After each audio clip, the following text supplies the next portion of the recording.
Hi guys, in this video we will feature worksheet 5.3 Inscribed Angles. So let's get started. It says an inscribed angle has a vertex that is where? Well, it's on the circle with two sides that are chords. They're actually chords going all the way across.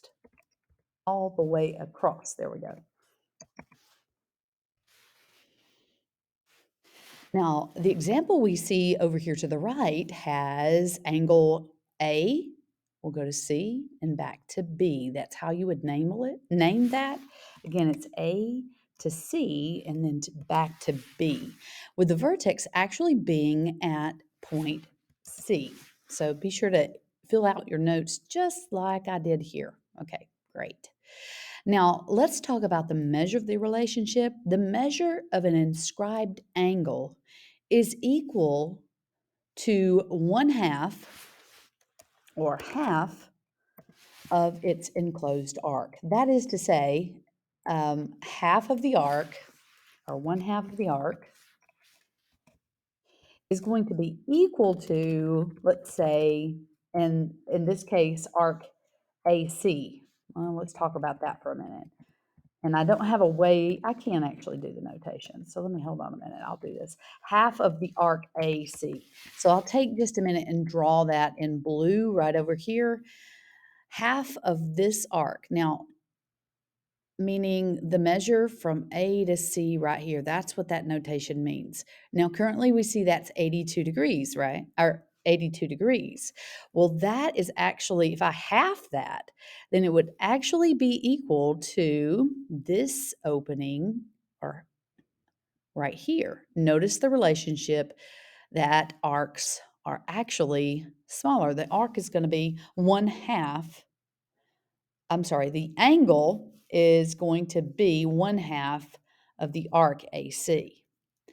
I think the best thing, that takeaway, is to kind of isolate them and say, I want to make sure that I get this right, is to simply say and put in your notes that the arcs are bigger. Or you could also say that the angles are smaller. That always helps. So again, that would be equal to, let's say, angle A, go back to B, and C in this case. So 1/2 of 82 equals 41, right? And don't forget, right inside of your notes, get the big picture, right? You could say angles are smaller, or you could say arcs are bigger, right? Angles are half of the arcs, or you could say smaller.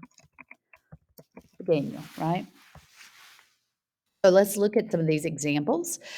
In number 1, we are in the drawing right here, given that this 124 degrees. Now, what that means when you see it on the outside is it's going to be the portion that I'm highlighting in blue. So that would be 124 degrees.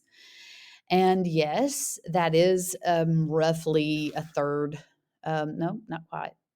It's going to be less than half. You may recognize that it's less than half, which would be 180 degrees. So what are we going to do to find the opening here, this angle that's on the inside? Well, my friend, will be half. So the A, right, that is right here, would actually be equal to 62 degrees.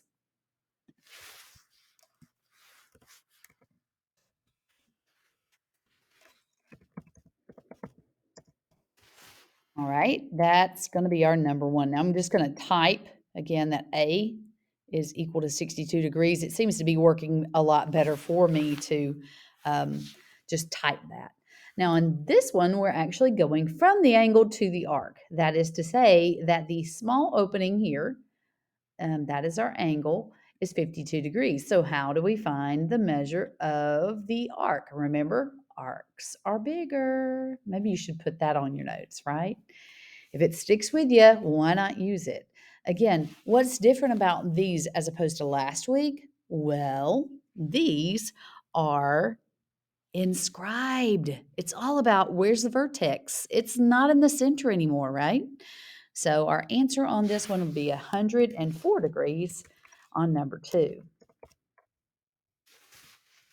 Now, in example number 3, we can see that there are actually two. There's a central arc or a central angle, and there's also an inscribed angle. So first off, let's look at last week's concept. So we see that there's an angle here in green. Follow where I'm at, and that's actually called y degrees, right? That is actually a central angle. So if we knew what this arc was right over here, it would be equal, just like it was last week. But they're actually giving us an inscribed angle to begin with. The vertex is on. It's right here. Do you see it? So and I'm going to highlight the inscribed angle in blue. You see it in blue? Good. Now, that means this angle right here is 72 degrees. So is this arc way out here going to be the same? Why, no. What do we know? Arcs are bigger, or you could say angles are smaller. They're going to be they're precisely half the size. So if we're going to find x degrees, and again, that's going to be where I put the dotted line right there. We're looking for the arc. But truly, when we find it by doubling that angle of 72 degrees, which is 144 degrees, we actually find, not only do we find x degrees, but we also find y. Both of these are, because our rule last week said the central angle would be equal to its inscribed arc. So both x and y, they are definitely equal to 144 degrees.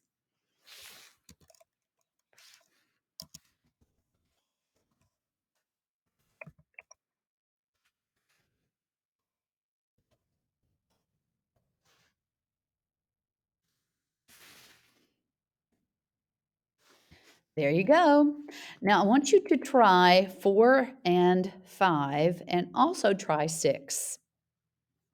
Good luck.